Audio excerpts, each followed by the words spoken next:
یکی از مکانهای ورزشی جوجوتسو در بخشی از کابل است که ده‌ها تن در آن به شمول برخی از ملی‌پوشان این رشته سرگرم آمادگی به مسابقات گوناگون داخلی و بیرون مرزی هستند.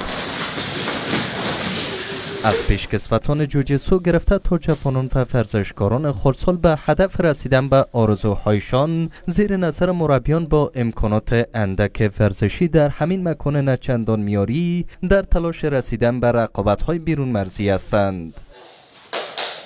در این میان شعیب احمدزی ملی‌پوش فدراسیون جوجوتسو است که در سالهای پسین 2 مدال طلا را از مسابقات جنوب آسیا به سود کشور رقم زده است.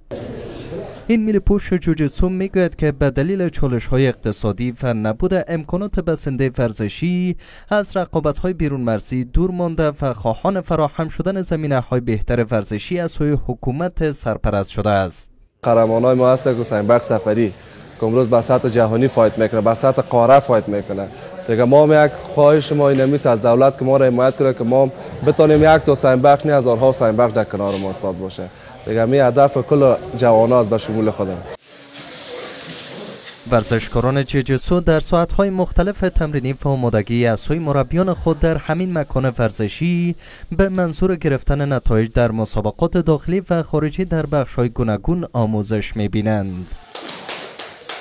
به باور مسئولان باشگاه ورزشی نیرو استعدادهای خوب در این مکان تمرینی سرگرم آمادگی هستند و نتایج خوبی را در آینده به سود کشور نیز رقم خواهند زد.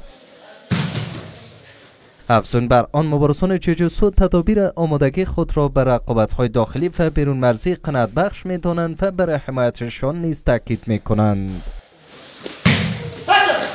توقع ما از حکومت همی است که ورزشکارای خود را حمایت کنه و در عرصه ورزشکاران تیم ملی را کمک کنه به خاطر مسابقات بیرون مرزی که بتونه در وطن خود دستاورد بیاریم. پیشروی داریم مسابقات زیاد، همیشه دیگه باور و تمرین خود هستیم تا که بتونیم با مسابقات ثبت جهانی اشتراک کنیم. بیا ورزش کنن، از این کار پیسه ما دکتر بیان ورزش برای صحتشان مفید است. هم اشتهای خوبش است، هم مرض نمیگیره، هم شکر نمیگیره، هم چربی خونش بالا نمیره. اینی پیام است. ما هم اگر میشیشتیم که نمی آمدیم ولی 10 مرض دیگه در جان ما بود. از سوی همجواد حسینی مربی فدراسیون جوجوتسو میگوید که برخی از مبارزان این رشته سرگرم آمادگی به مسابقات آسیایی کامبک جوجوتسو به ابوظبی امارات متحده عربی هستند که در سال روان 2024 میلادی برگزار می شود.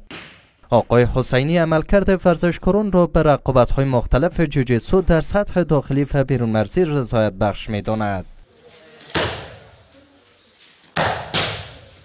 مسابقات دیگه بزرگی که اصلا آسیایی است ابوظبی برگزار شدن مسابقات آسیایی که تا هنوزم چهره های فدراسیون جوجوتسو شناسایی شدن. تصمیم هست که ریاست تربیت بدنی با کمک ریاست تربیت بدنی اینا فرستاده به مسابقات بین المللی شد. این در حال است که سال پار میلادی شماری از ورزشکاران جوجوتسو در رده‌های وزنی گوناگون در مسابقات آسیایی هانگژو چین به نمایندگی از کشور شرکت داشتند که آنها نتایج مناسب کسب نکردند و بدون دستاورد به کشور برگشتند. اما ورزشکاران این رشته رسمی ژاپنی در سالهای پسین به ویژه حسین بخش سفری مدال‌های رنگینی را به سود کشور به دست آورده بودند.